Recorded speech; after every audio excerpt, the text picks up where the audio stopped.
ದಯಮಾಡಿ ಎಲ್ಲ ಕೂತ್ಕೋಬೇಕು. ದಯಮಾಡಿ ಎಲ್ಲರೂ ಕೂರ್ಬೇಕು. ಎಲ್ಲರೂ ಕೂತ್ಕೊಳ್ಬೇಕು. ಏಯ್ ಬಾವುಟ ನಿಲ್ಸವ. ಏಯ್ ನಿಲ್ಸು. ಏಯ್ ನಿನ್ಗೆಲ್ಲ ಹೇಳೋದು. ಎಲ್ಲ ಬಾವುಟ ಎಲ್ಲ ಕೆಳಗಡೆ ಇಡಿ.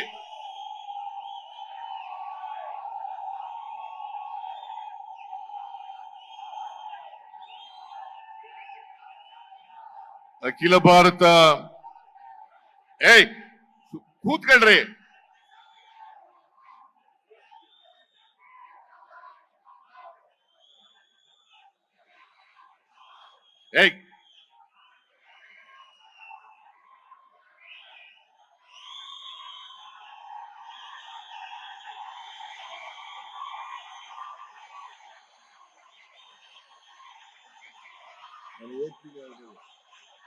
ಕೂತ್ಕೊಳ್ಳಿ ಮತ್ತೆ. ಕೂತ್ಕೊಳ್ರಿ. ಈಗ ನಿಮ್ ಗಲಾಟೆ ಕೇಳಬೇಕು, ನನ್ನ ಭಾಷಣ ಕೇಳ್ತೀರಾ?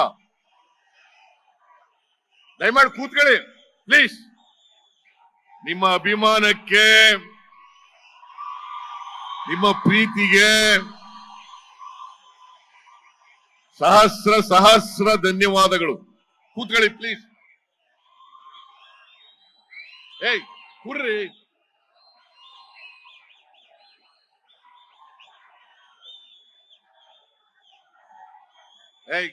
ಬಿಡಪ್ಪ. ಸಾಕ್ ಬಿಡು.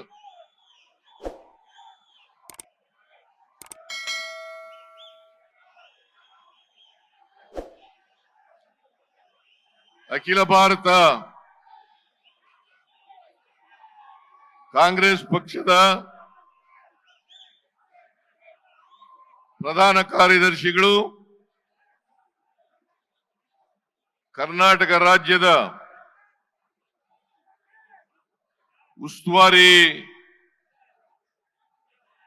ಉಸ್ತುವಾರಿಗಳು ಆದಂತ ಮಾನ್ಯ ಸುರ್ಜೇವಾಲಾ ಅವರೇ,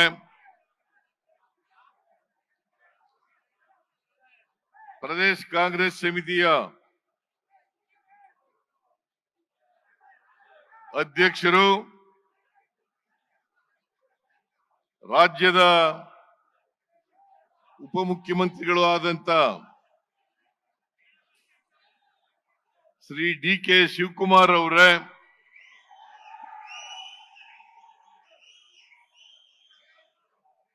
ವೇದಿಕೆ ಮೇಲಿರ್ತಕ್ಕಂಥ ಎಲ್ಲ ಸಚಿವ ಸಹೋದ್ಯೋಗಿಗಳೇ,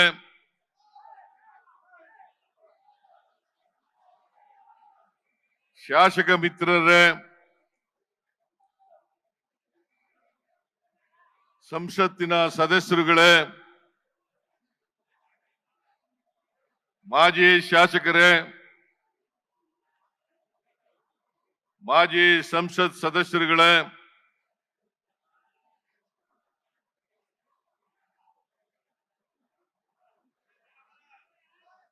ಪ್ರದೇಶ ಕಾಂಗ್ರೆಸ್ ಸಮಿತಿಯ ಎಲ್ಲ ಪದಾಧಿಕಾರಿಗಳೇ, ಜಿಲ್ಲಾ ಕಾಂಗ್ರೆಸ್ಸಿನ ಅಧ್ಯಕ್ಷರುಗಳೇ,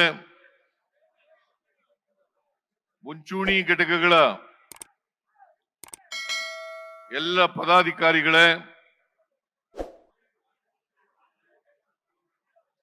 ಇಲ್ಲಿ ಇಷ್ಟೊಂದು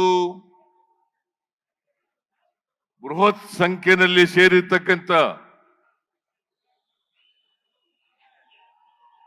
ರಾಜ್ಯದ ಮೂಲೆ ಮೂಲೆಗಳಿಂದ ಬಂದಿರತಕ್ಕಂಥ ಎಲ್ಲ ಆತ್ಮೀಯ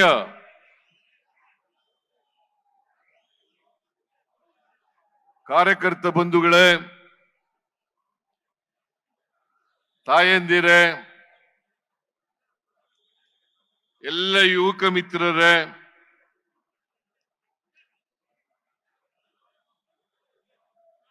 ಸುದ್ದಿ ಮಾಧ್ಯಮದ ಎಲ್ಲ ಸ್ನೇಹಿತರೆ, ಮೊದಲಿಗೆ ನೀವೆಲ್ಲರೂ ಕೂಡ ಬೆಳಿಗ್ಗೆಯಿಂದಲೇ ಮಹಾರಾಜ ಕಾಲೇಜ್ ಮೈದಾನಕ್ಕೆ ಬಂದಿದ್ದೀರಿ. ಲಕ್ಷಾಂತರ ಜನ ಸೇರಿದ್ದೀರಿ. ಇಲ್ಲಿ ಬಹಳ ಅಭಿಮಾನದಿಂದ ಪ್ರೀತಿಯಿಂದ ನೀವೆಲ್ಲರೂ ಕೂಡ ಇಲ್ಲಿ ಜಮಾಯಿಸಿದ್ದೀರಿ. ನೀವೆಲ್ಲರೂ ಕೂಡ ಯುದ್ಧದಲ್ಲಿ ಯುದ್ಧ ಮಾಡ್ತಕ್ಕಂಥ ಸೈನಿಕರಿದ್ದಂತೆ ಯೋಧರು ಅಂತಕ್ಕಂಥ ಮಾತುಗಳನ್ನು ನಿಮಗೆ ಹೇಳಲಿಕ್ಕೆ ಬಯಸ್ತಾ ಇದ್ದೀನಿ.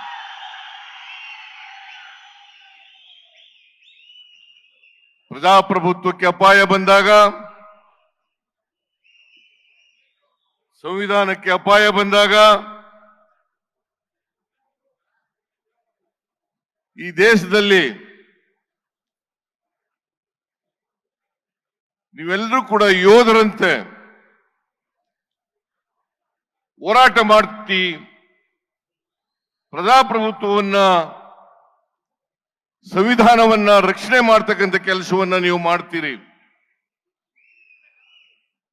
ಇದನ್ನ ಸ್ವಾತಂತ್ರ್ಯ ಬಂದ್ರಿಂದಲೂ ಕೂಡ ಇಲ್ಲಿವರೆಗೆ ನೀವೆಲ್ಲರೂ ಕೂಡ ಮಾಡ್ತಾ ಇದ್ದೀರಿ. ಅದಕ್ಕೋಸ್ಕರ ನಿಮ್ಮೆಲ್ಲರಿಗೂ,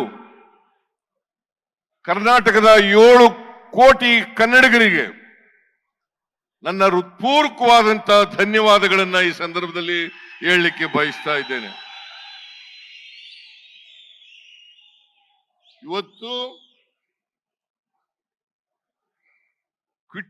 ಕ್ವಿಟ್ ಇಂಡಿಯಾ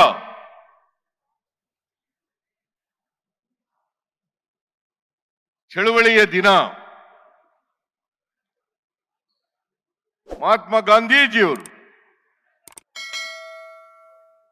1942 ಆಗಸ್ಟ್ 9ನೇ ತಾರೀಕು ಈ ದೇಶದ ಎಲ್ಲ ಜನರಿಗೆ ಕರೆಯನ್ನು ಕೊಟ್ಟಂತ ದಿನ. ಬ್ರಿಟಿಷ್ನವರಿಗೆ ಎಚ್ಚರಿಕೆಯನ್ನು ಕೊಟ್ಟು, ಬ್ರಿಟಿಷರೇ ದೇಶವನ್ನು ಬಿಟ್ಟು ತೊಲಗಿ ಅಂತಕ್ಕಂಥ ಕಹಳೆಯನ್ನ ಊದಂತ ದಿನ ಅಂತಕ್ಕಂಥದನ್ನ ಇವತ್ತು ನಾವು ಮರೀಲಿಕ್ಕೆ ಸಾಧ್ಯ ಇಲ್ಲ. ಮಹಾತ್ಮ ಗಾಂಧೀಜಿಯವರ ನೇತೃತ್ವದಲ್ಲಿ ಈ ದೇಶದಲ್ಲಿ ಸ್ವಾತಂತ್ರ್ಯ ಹೋರಾಟ ಮಾಡಿ ಎಲ್ಲ ಸ್ವಾತಂತ್ರ್ಯ ಯೋಧರು ಕೂಡ ತ್ಯಾಗ ಬಲಿದಾನಗಳನ್ನ ಮಾಡಿ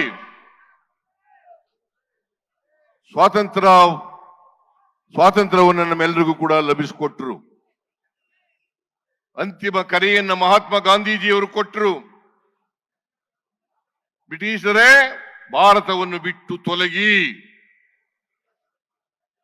ಆ ದಿನ ಇವತ್ತು ಸಮಾವೇಶ ಮಾಡಬೇಕಾದಂತ ಅನಿವಾರ್ಯತೆ ಇದೆ. ನಾನು ಈ ಸಂದರ್ಭದಲ್ಲಿ ಈ ನಾಡಿನ ಎಲ್ಲ ಜನರಿಗೆ, ದೇಶದ ಎಲ್ಲ ಜನರಿಗೆ ಕ್ವಿಟ್ ಇಂಡಿಯಾ ದಿನದ ಶುಭಾಶಯವನ್ನ ಎಲ್ರಿಗೂ ಕೂಡ ಕೋರ್ಲಿಕ್ಕೆ ಬಯಸ್ತಾ ಇದ್ದೇನೆ.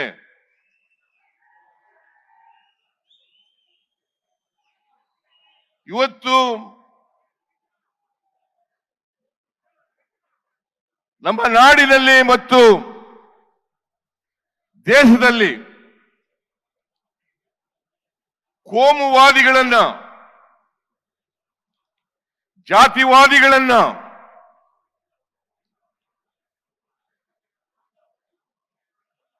ಪಾಳ್ಯಗಾರಿಕೆ ಪ್ರವೃತ್ತಿ ಇರ್ತಕ್ಕಂಥವರನ್ನ ರಾಜಕೀಯದಿಂದ ಓಡಿಸಬೇಕಾದಂತ ಅನಿವಾರ್ಯತೆ ಇದೆ ಅಂತಕ್ಕಂಥದ್ದನ್ನ ಇವತ್ತು ನಾವೆಲ್ಲರೂ ಕೂಡ ಅರ್ಥ ಮಾಡ್ಕೋಬೇಕಾಗ್ತದೆ. ಮನುವಾದಿಗಳು, ಜಾತಿವಾದಿಗಳು,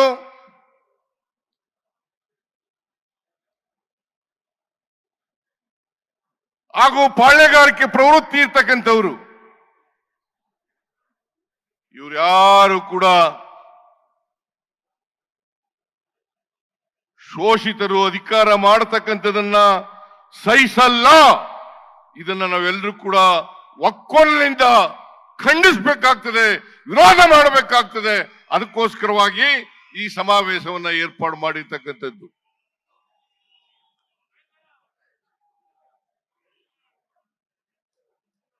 ದೇವರಾಜ ಅರಸರವರಿಗೆ ಇದೇ ಗತಿಯಾಯ್ತು, ಬಂಗಾರಪ್ಪನವ್ರಿಗೆ ಇದೇ ಗತಿಯಾಯ್ತು, ಮೊಯ್ಲಿಯವರಿಗೆ ಅವ್ರು ಯಾರನ್ನೂ ಕೂಡ ಸಹಿಸಿಕೊಳ್ಳಲಿಲ್ಲ.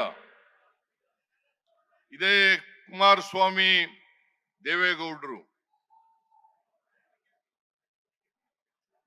ಧರ್ಮಸಿಂಗ್ ಅವರಿಗೆ ಕೊಟ್ಟಿದ್ದಂತ ಮಾತನ್ನ ಮುರಿದು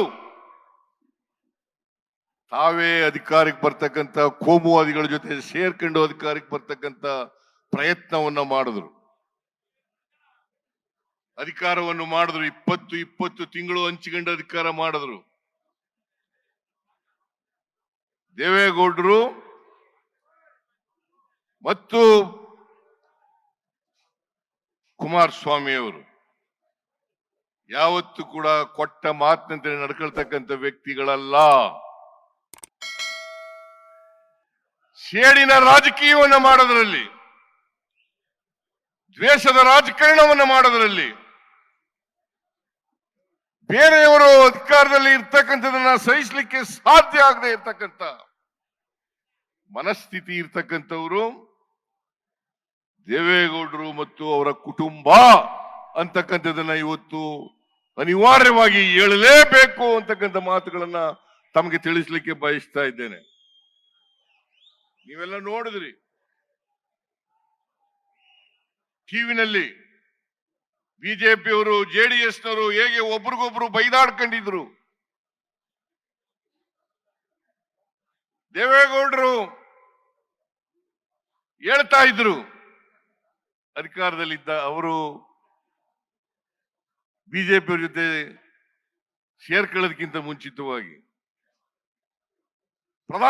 ನರೇಂದ್ರ ಮೋದಿ ಅವರು ಪ್ರಧಾನಮಂತ್ರಿ ಆದ್ರೆ ನಾನು ಈ ದೇಶದಲ್ಲಿ ಇರೋದಿಲ್ಲ ಅಂತ ಹೇಳಿದ್ರು. ಈ ದೇಶದಲ್ಲಿ ಇರೋದಿಲ್ಲ ಅಂತ ಹೇಳಿದ್ರು. ಕುಮಾರಸ್ವಾಮಿ ಅವರು ಮುಖ್ಯಮಂತ್ರಿ ಆದಾಗ 2006ನೇ ಇಸ್ವಿನಲ್ಲಿ ಏನಾದ್ರೂ ಬಿಜೆಪಿಯವ್ರ ಜೊತೆ ಕುಮಾರಸ್ವಾಮಿ ಸೇರ್ಕೊಂಡು ಸರ್ಕಾರ ಮಾಡಿದ್ರೆ ನನ್ನ ಎಣದ ಮೇಲು ಮಾಡಬೇಕು ಅಂತ ಹೇಳಿದ್ರು. ಎಣದ ಮೇಲು ಮಾಡಬೇಕು ಅಂತ ಹೇಳಿದ್ರು. ಈಗ ಕೋಮುವಾದಿಗಳ ಜೊತೆ ಸೇರ್ಕೊಂಡು ಷಡ್ಯಂತ್ರವನ್ನ ಮಾಡಿ ಕೇಂದ್ರ ಸರ್ಕಾರ ಜೊತೆ ಶಾಮೀಲಾಗಿ ಕರ್ನಾಟಕದ ಬಿಜೆಪಿ ಜೊತೆ ಸೇರ್ಕೊಂಡು ನಮ್ಮ ಸರ್ಕಾರವನ್ನ ದುರ್ಬಲಗೊಳಿಸತಕ್ಕಂತ ದುಷ್ಟ ಪ್ರಯತ್ನವನ್ನ ಮಾಡ್ತಾ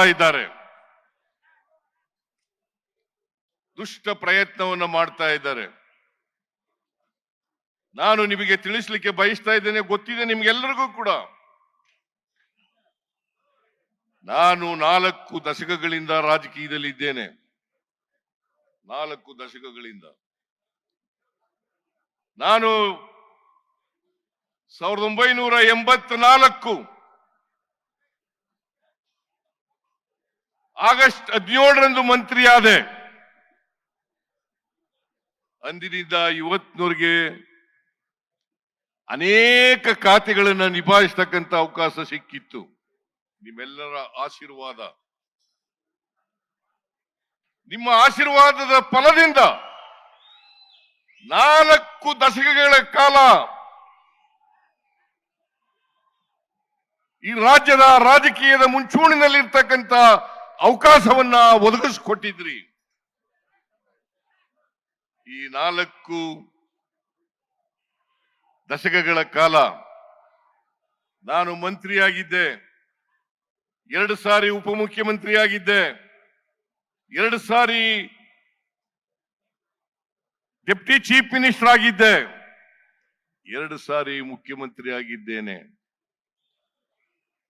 2013ರಿಂದ 2018ರವರೆಗೆ ಈ ರಾಜ್ಯದ ಜನರ ಆಶೀರ್ವಾದದಿಂದ, ಶಾಸಕರ ಬೆಂಬಲದಿಂದ ನಾನು ಮುಖ್ಯಮಂತ್ರಿ ಆಗ್ತಕ್ಕಂಥ ಅವಕಾಶ ಸಿಕ್ಕಿತ್ತು. ಮತ್ತೆ 2023 ಮೇ 20ರಿಂದ ಕರ್ನಾಟಕದಲ್ಲಿ 2ನೇ ಬಾರಿ ಮುಖ್ಯಮಂತ್ರಿ ಆಗ್ತಕ್ಕಂಥ ಅವಕಾಶ ಸಿಕ್ಕಿದೆ. ಈ 40 ವರ್ಷಗಳ ಸುದೀರ್ಘ ರಾಜಕಾರಣದಲ್ಲಿ ನನ್ನ ಮೇಲೆ ಯಾವುದೇ ಕಪ್ಪು ಚುಕ್ಕಿ ಇಲ್ಲ.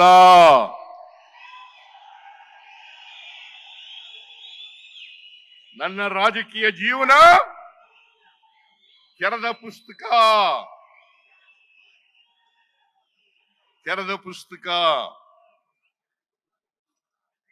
ನಾನು ಇಷ್ಟೆಲ್ಲ ಅಧಿಕಾರ ಸಿಕ್ಕಿದ್ರು ಕೂಡ ನನಗೆ ಆಸ್ತಿ ಮಾಡ್ತಕ್ಕಂಥ ವ್ಯಾಮೋಹ ಬರಲಿಲ್ಲ. ನನ್ನ ಕುಟುಂಬಕ್ಕೆ ಬರಲಿಲ್ಲ. ನನ್ನ ಧರ್ಮಪತ್ನಿ ಹೆಂಡತಿ ಪಾರ್ವತಿ ಯಾವತ್ತೂ ಕೂಡ ಸಾರ್ವಜನಿಕ ಸಭೆಗಳಿಗೆ ಬಂದಿಲ್ಲ.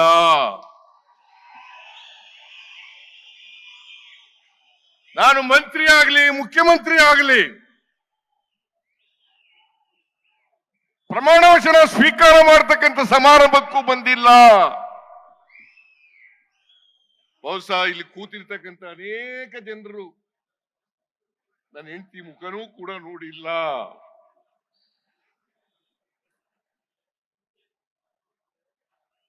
ಅವರು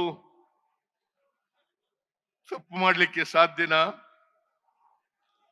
ನಾನು ತಪ್ಪು ಮಾಡಲಿಕ್ಕೆ ಸಾಧ್ಯನಾ? ಈ ರಾಜ್ಯದ ಜನರಿಗೆ ದ್ರೋಹ ಮಾಡಲಿಕ್ಕೆ ಸಾಧ್ಯನಾ? ಯಾವತ್ತೂ ಕೂಡ ದ್ರೋಹ ಮಾಡಲ್ಲ, ಮಾಡಿಲ್ಲ, ಮಾಡೋದು ಇಲ್ಲ.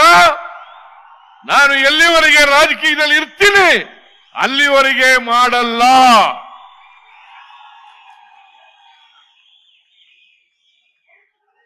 ಈ ಸಮಾಜದ ಶೋಷಿತರ ಪರವಾಗಿ, ಬಡವರ ಪರವಾಗಿ, ಪರಿಶಿಷ್ಟ ಜಾತಿ ಪರಿಶಿಷ್ಟ ವರ್ಗದವರ ಪರವಾಗಿ ಅವರನ್ನ ಸಾಮಾಜಿಕವಾಗಿ ಆರ್ಥಿಕವಾಗಿ ಸಮಾಜದಲ್ಲಿ ಶಕ್ತಿ ಕೊಟ್ಟು ಅವರನ್ನು ಕೂಡ ಮುಖ್ಯವಾಗಿ ತರಬೇಕು ಅಂತಕ್ಕಂಥ ಹಂಬಲ ಬಿಟ್ರೆ ಆಸ್ತಿ ಮಾಡಬೇಕು, ಜಮೀನುಗಳಲ್ಲಿ ಮಾಡಬೇಕು, ಪ್ರಾಪರ್ಟಿ ಮಾಡಬೇಕು, ಬಿಲ್ಡಿಂಗ್ಗಳನ್ನ ಕಟ್ಟಬೇಕು ಅಂತಕ್ಕಂಥ ವ್ಯಾಮೋಹ ಇಲ್ಲ. ನಾನು ರಾಜಕೀಯ ಪ್ರಾರಂಭ ಮಾಡಿದ್ದು 0 ಇಂದ.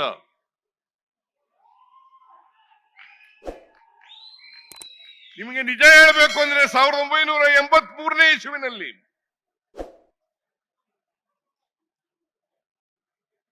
ನಾನು ಡಿಪಾಸಿಟ್ ಹಣ ಕಟ್ಟಬೇಕಾದ್ರೆ ನನ್ನ ಹತ್ರ ₹1 ಇರಲಿಲ್ಲ.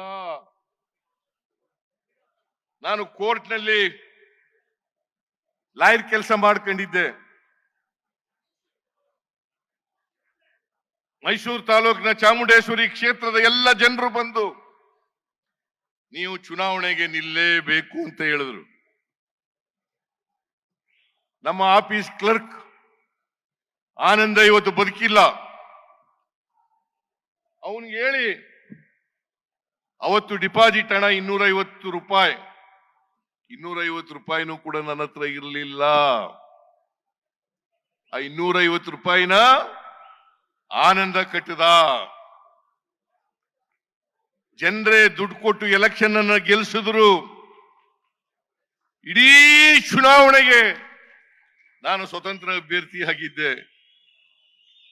ಚುನಾವಣೆಗೆ ಜನರೇ ದುಡ್ಡು ಕೊಟ್ಟು ಒಟ್ಟು ಖರ್ಚಾದಂತ ಹಣ 63,000 ರೂಪಾಯಿ. ನಾನು ಇವತ್ತಿಗೂ ಕೂಡ ನಮ್ಮ ಅಪ್ಪ ಶ್ರೀಮಂತ ಅಲ್ಲ, ನಮ್ಮ ಕುಟುಂಬ ಶ್ರೀಮಂತ ಕುಟುಂಬ ಅಲ್ಲ, ಆದ್ರೆ ಹೊಟ್ಟೆ ಬಟ್ಟೆಗೆ ನೇರವಾಗಿದ್ದಂತ ಕುಟುಂಬ. ಹಾಗಾಗಿ ನಮ್ಮಪ್ಪ ರಾಜಕೀಯಕ್ಕೆ ಬರಬೇಡ ಅಂತ ಹೇಳ್ತಿದ್ದ. ನೀನು ರಾಜಕೀಯಕ್ಕೆ, ನಾನು ತಾಲೂಕು ಬೋರ್ಡ್ ಎಲೆಕ್ಷನ್ ನಿಂತ 1978ನೇ ಇಸ್ವಿನಲ್ಲಿ ನಮ್ಮಪ್ಪನ ಕೇಳದೆ ಹೋಗಿ ತಾಲೂಕು ಅಭಿವೃದ್ಧಿ ಮಂಡಳಿಗೆ ನಿಲ್ಬೇಕು ಅಂತ ಇದ್ದೀನಿ, ನನಗೆ ಒಪ್ಪಿಗೆ ಕೊಡು ಅಂತ ಕೇಳಿದೆ ನಮ್ಮ ಅಪ್ಪನಿಗೆ. ನೀನು ಚುನಾವಣೆಗೆ ನಿಲ್ಕೂಡುದು ಅಂತ ನಮ್ಮ ಅಪ್ಪ ಹಠ ಮಾಡಿದ್ರು. ನಾನು ಊರಿನವರೆಲ್ಲ ಪಂಚಾಯತಿ ಸೇರಿಸ್ದೆ. ನೀವು ದುಡ್ಡು ಕೊಡಬೇಡಪ್ಪ, 1 ರೂಪಾಯಿನೂ ಕೊಡಬೇಡ, ನಾನು ಚುನಾವಣೆ ನಿಂತ್ಕೋತೀನಿ, ಗೆದ್ದು ಬರ್ತೀನಿ ಅಂತ ಹೇಳಿ ಪಂಚಾಯತಿನಲ್ಲಿ ತೀರ್ಮಾನ ಮಾಡಿ ಪಂಚಾಯತಿಯವರೆಲ್ಲ ಹೇಳಿದ ಮೇಲೆ ನಮ್ಮ ಅಪ್ಪ ಒಪ್ಕೊಂಡ. ಹಾಗಾಗಿ ಇಡೀ ತಾಲೂಕು ಬೋರ್ಡ್ ಎಲೆಕ್ಷನ್ಗೆ ನಾನು ಮತ್ತು ಮಹೇಶ ಒಟ್ಟಿಗೆ MLC ಆಗಿದ್ರು. ಅವನು ಸ್ಕೂಟ್ರು, ಆ ಸ್ಕೂಟ್ರಲ್ಲಿ ಹ್ಯಾಂಡ್ ಬಿಲ್ ಹಂಚಿಗೆ ಬಂದು ಚುನಾವಣೆಯಲ್ಲಿ ಗೆದ್ದೆ ನಾನು. 83ರಲ್ಲಿ ನಿಮ್ಗೆಲ್ಲ ಗೊತ್ತಿದೆ, ನೀವೇ ಗೆಲ್ಲಿಸಿದವರು ಅನೇಕ ಜನ, ಚಾಮುಂಡೇಶ್ವರಿ ಕ್ಷೇತ್ರದ ಜನ ಇಲ್ಲಿದ್ದೀರಿ, ನೀವೇ ಗೆಲ್ಲಿಸಿದ್ರಿ. 63,000 ರೂಪಾಯಿ ಚುನಾವಣೆ ಖರ್ಚಾಯ್ತು. 2 ವರ್ಷ ಶಾಸಕನಾಗಿದ್ದೆ, ಮತ್ತೆ ಚುನಾವಣೆ ಬಂತು, ಮತ್ತೆ ಜನರೇ ಗೆಲ್ಲಿಸಿದ್ರು. ನನ್ನ 9 ಚುನಾವಣೆಗಳನ್ನು ಕೂಡ ಜನರೇ ಗೆಲ್ಲಿಸಿದ್ದಾರೆ ಹೊರತು ನಾನು ಮನೆಯಿಂದ 1 ರೂಪಾಯಿ ಖರ್ಚು ಮಾಡಿಲ್ಲ.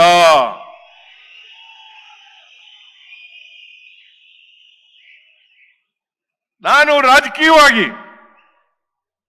ಈ ಸಮಾಜದಲ್ಲಿರ್ತಕ್ಕಂಥ ಬಡವರು, ದಲಿತರು, ಹಿಂದುಳಿದವರು, ಅಲ್ಪಸಂಖ್ಯಾತರು, ಮಹಿಳೆಯರು, ರೈತರು, ಇವರಿಗೆ ನ್ಯಾಯ ಸಿಕ್ಕಬೇಕು ಅಂತೇಳಿ ಹೋರಾಟ ಮಾಡ್ತಾ ಇದ್ದೀನಿ. ನಾನು ಬದುಕಿರೋವರೆಗೂ ಕೂಡ ಹೋರಾಟ ಮಾಡ್ತೀನಿ. ಈ ಬಿಜೆಪಿಯವರು, JDSನವರು ಸೇರ್ಕೊಂಡು ದುರುದ್ದೇಶದಿಂದ ಎಷ್ಟೇ ಪಾದಯಾತ್ರೆ ಮಾಡಿದ್ರು ಕೂಡ ನಾನು ಜಗ್ಗವನಲ್ಲ, ನಾನು ಬಗ್ಗವನು ಅಲ್ಲ.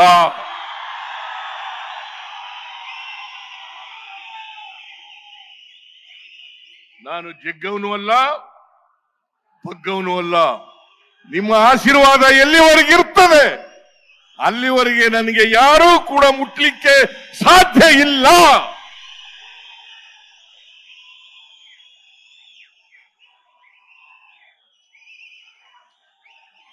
ನಿಮ್ಮ ಆಶೀರ್ವಾದ ಇರೋವರೆಗೆ ನಾನು ಮುಟ್ಟಕ್ಕಾಗುತ್ತಾ?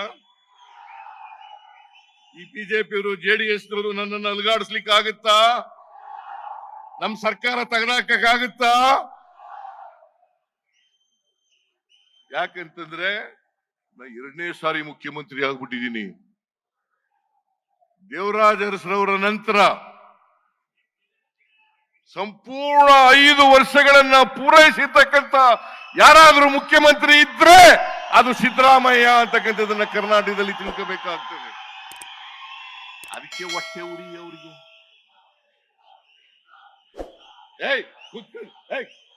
ಕೂತ್ಕೊಂಡ್ರ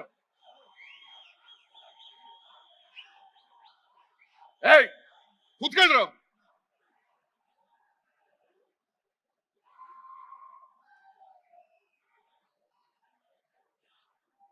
ಎಲ್ಲಿವರೆಗೆ ನಿಮ್ಮ ಆಶೀರ್ವಾದ ಇರ್ತದೆ,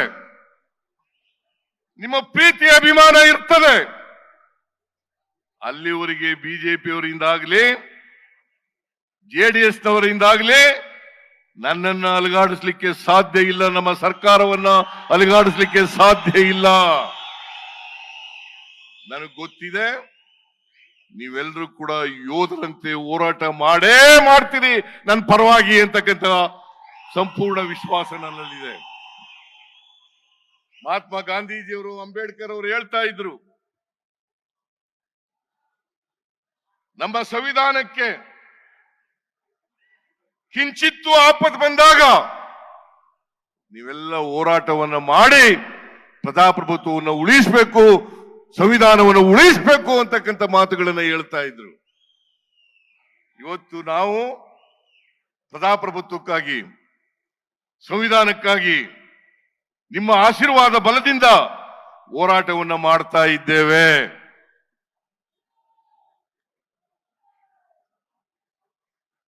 ಈ ಸಾರಿ ವಿಧಾನಸಭೆ ಕರೆದಾಗ ಸುಳ್ಳು ಆರೋಪಗಳನ್ನು ಮಾಡಿ ಮಹರ್ಷಿ ವಾಲ್ಮೀಕಿ ಅಭಿವೃದ್ಧಿ ನಿಗಮದಲ್ಲಿ ಭ್ರಷ್ಟಾಚಾರ ಆಗಿದೆ. ನಾನು ಭ್ರಷ್ಟಾಚಾರ ಆಗಿಲ್ಲ ಅಂತ ಹೇಳಲೇ ಇಲ್ಲ. ಭ್ರಷ್ಟಾಚಾರ ಆಗಿದೆ. ಆದರೆ ವಾಲ್ಮೀಕಿ ಅಭಿವೃದ್ಧಿ ನಿಗಮದಲ್ಲಿ ನಡೆದಿರ್ತಕ್ಕಂಥ ಭ್ರಷ್ಟಾಚಾರಕ್ಕೂ ನಮಗೂ ಸಂಬಂಧ ಇಲ್ಲ. ಫೈನಾನ್ಸ್ ಮಿನಿಸ್ಟರ್ಗೂ ಅದಕ್ಕೂ ಸಂಬಂಧ ಇಲ್ಲ. ನನ್ನನ್ನ ರಾಜಕೀಯವಾಗಿ ತುಳಿಬೇಕು, ಸಿಕ್ಕಿಸ್ಬೇಕು ಅಂತ ಹೇಳಿ ಪ್ರಯತ್ನವನ್ನ, ಕುಟಿಲ ಪ್ರಯತ್ನವನ್ನ ಮಾಡಿದ್ರು. ಇಡೀ ಸದನ 10 ದಿನಗಳ ಕಾಲ ಕರೆದಿದ್ದು ನಾವು, 2 ವಾರ ಬರೀ ಇದೊಂದೇ ಇಶ್ಯೂ ಮೇಲೆ ಚರ್ಚೆ ಆಯ್ತು. ಏನು ಸಿಗ್ಲಿಲ್ಲ. ಎಲ್ಲ ಜೆಡಿಎಸ್ನವರು ಮತ್ತು ಬಿಜೆಪಿಯವರು, ನಾವು ಅವ್ರಿಗೆಲ್ಲ ಚರ್ಚೆ ಮಾಡಲಿಕ್ಕೆ ಅವಕಾಶವನ್ನು ಕಲ್ಪಿಸಿಕೊಟ್ಟವು. ಬಹಳ ದೀರ್ಘಕಾಲ R Ashoka leader of the opposition 2 ದಿನ ಮಾತಾಡಿದ್ರು.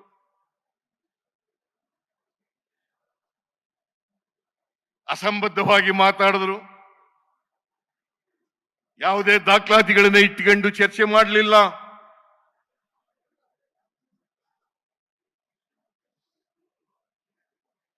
ಇವತ್ತು ಏನಾದ್ರೂ ನಾನು ಕೂಡಲೇ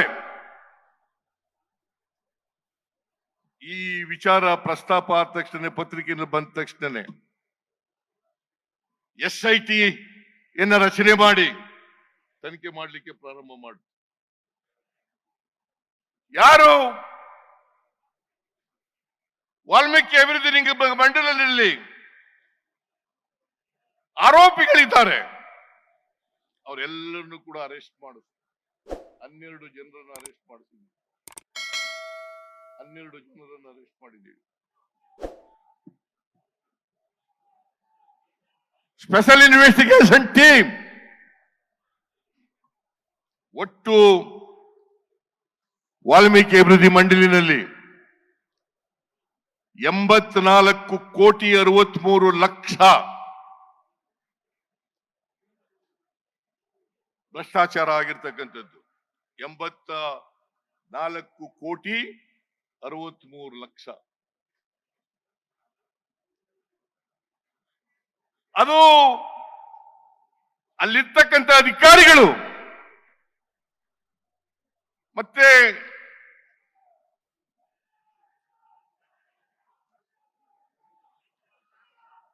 ಅಲ್ಲಿರ್ತಕ್ಕಂಥ ಅಧಿಕಾರಿಗಳು ಯಾರು ಬರ್ಕೊಟ್ಟು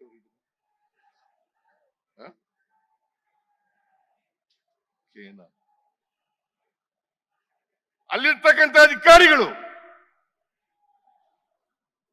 ಭ್ರಷ್ಟಾಚಾರದಲ್ಲಿ ಶಾಮೀಲಾಗಿದ್ದಾರೆ ಅಂತೇಳಿ ಚಾರ್ಜ್ ಶೀಟ್ ಆಗಿದೆ. ಬಹುಶಃ ಇಂಥ ಹಗರಣದಲ್ಲಿ SIT ಪೊಲೀಸ್ನವರು 50 ಕೋಟಿ ರೂಪಾಯಿಗಳನ್ನ ರಿಕವರ್ ಮಾಡಿದ್ದಾರೆ. 50 ಕೋಟಿ ರೂಪಾಯಿಗಳನ್ನ ರಿಕವರ್ ಮಾಡಿದ್ದಾರೆ. 46 ಕೋಟಿ ರೂಪಾಯಿಗಳನ್ನ ಹೈದರಾಬಾದ್ ನಲ್ಲಿರ್ತಕ್ಕಂಥ ಸೊಸೈಟಿ, ಆ ಸೊಸೈಟಿಗೆ 46 ಕೋಟಿಗಳನ್ನ ಸೀಜ್ ಮಾಡಿದ್ದಾರೆ. ಈಗ ಚಾರ್ಜ್ ಶೀಟ್ ಕೂಡ ಸಲ್ಲಿಸಿದ್ದಾರೆ. ಈ ಇಡಿ ಅವರು ಸುವೋಮೋಟೋ ಎಂಟರ್ ಆಗ್ಬಿಟ್ಟಿದ್ದಾರೆ. ಯಾವುದೇ ಎವಿಡೆನ್ಸ್ ಇಲ್ಲ, ಯಾವುದೇ ಸಾಕ್ಷ್ಯ ಇಲ್ಲ. ಆದರೂ ಕೂಡ ನನ್ನನ್ನ ಹೇಗಾದ್ರೂ ಮಾಡಿ ಶಿಕ್ಷಿಸಬೇಕು ಅಂತೇಳಿ ಪ್ರಯತ್ನವನ್ನು ಮಾಡಿದ್ರು. ಅಲ್ಲಿ ಫೈನಾನ್ಸ್ ಡಿಪಾರ್ಟ್ಮೆಂಟ್ ನವರು ರೋಲ್ ನಲ್ಲಿ ಇಲ್ಲ ಅಂತ ಗೊತ್ತಾದ ಮೇಲೆ ಈಗ ಸುಮ್ಮನಾಗಿದ್ದಾರೆ. ನಾವು ಕೂಡಲೇ ತನಿಖೆ ಮಾಡಿಸಿ ಚಾರ್ಜ್ ಶೀಟ್ ಕೂಡ ಹಾಕಿದ್ದೀವಿ. ಅದು ವಿಫಲ ಆದ್ಮೇಲೆ ಈಗ ಮೂಢ ಹಗರಣ ಅಂತ ಹೇಳಕ್ ಶುರು ಮಾಡಿದ್ದಾರೆ. ಅದು ಹಗರಣನೇ ಅಲ್ಲ, ಹಗರಣನೇ ಅಲ್ಲ. ಏಯ್ ಕೂತ್ಕೊಳ್ರಿ, ಏಯ್ ಕೂತ್ಕೊಳ್ರಿ. ಹಗರಣನೇ ಅಲ್ಲ, ಹಗರಣ ಹಗರಣ ಹಗರಣ ಹಗರಣ ಅಂತೇಳಿ ಬೊಬ್ಬೆ ಇಡ್ಲಿಕ್ಕೆ ಶುರು ಮಾಡಿದ್ದಾರೆ. ಬೊಬ್ಬೆ ಇಡ್ಲಿಕ್ಕೆ ಶುರು ಮಾಡಿದ್ದಾರೆ.